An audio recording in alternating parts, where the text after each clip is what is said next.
Lionel Galfré, bonjour. Bonjour.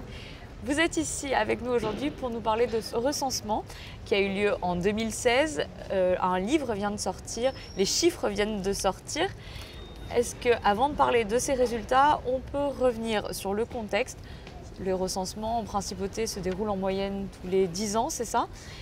Il a pour objectif de compter et de mieux se rendre compte du type de population que l'on trouve ici en principauté, mais pas seulement. Et pas seulement, effectivement, le recensement, c'est un exercice qui est très ancien dans la statistique, qui existe depuis la nuit des temps.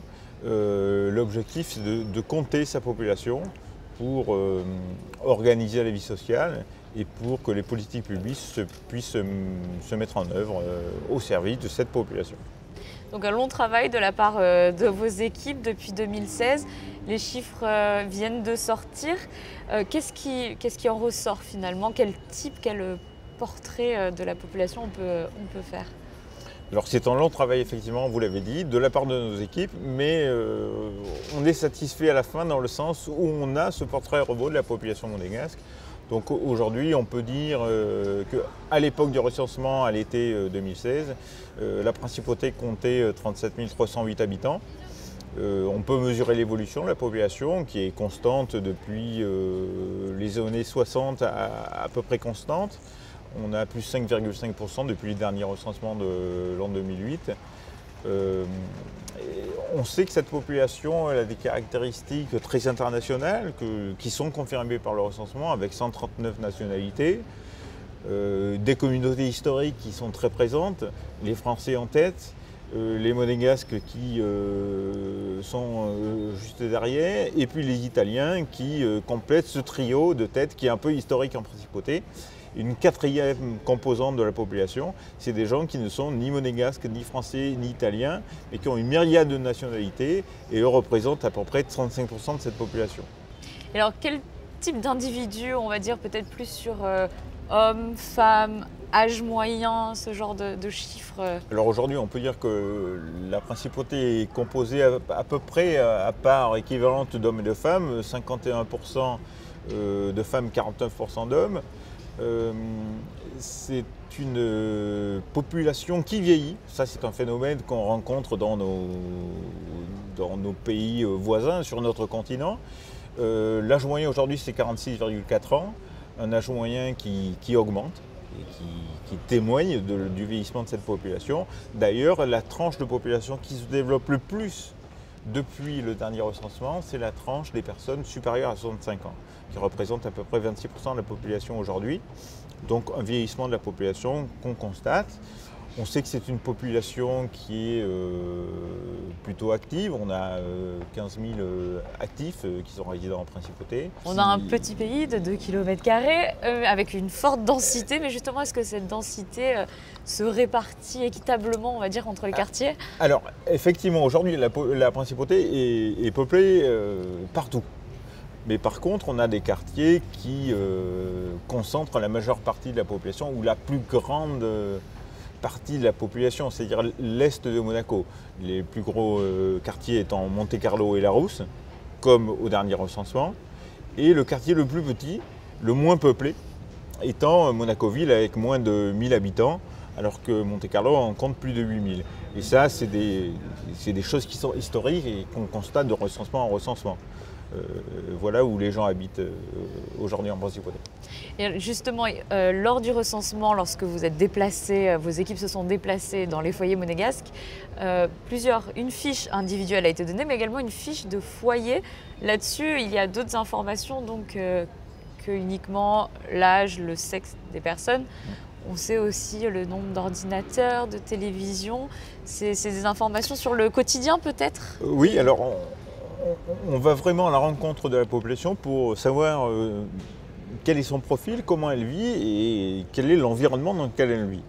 Donc effectivement, par le biais de ces feuilles de logement, on arrive à savoir, à connaître la composition des foyers.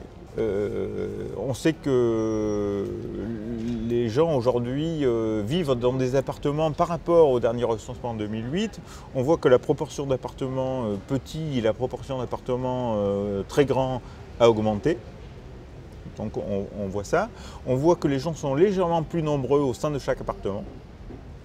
Voilà les évolutions qu'on a pu constater. Et puis on voit aussi, par exemple, dans l'équipement des foyers, on voit que les gens ont chaque appartement, chaque logement, chaque résidence principale a en moyenne 1,4 voitures. Voilà. On sait que la marche à pied est le mode de transport préféré des habitants. C'est une bonne nouvelle. Voilà. Et ensuite, pour l'équipement, on sait que on s'est focalisé un peu cette année, on a mis un peu le focus sur les équipements informatiques. Et on voit que la population monégasque est connectée, plus de 80% des logements ont une connexion Internet. Et puis on voit des phénomènes qui se passent au niveau de l'équipement informatique des logements. On avait vu arriver lors des précédents recensements, il y a 10 ans, il y a 8 ans, il y a 10 ans, il y a 20 ans, on avait vu arriver les ordinateurs, se développer les ordinateurs. Et aujourd'hui, on voit que c'est la tablette qui se développe, la tablette qui prend le pas sur les ordinateurs. Et puis on voit des différences entre, par exemple, quelque chose qui est intéressant, entre les foyers dans lesquels vit un mineur et les foyers qui n'ont pas de mineur. Et on voit que les foyers qui ont un mineur en leur sein sont beaucoup plus équipés d'appareils informatiques, par exemple, et notamment de tablettes.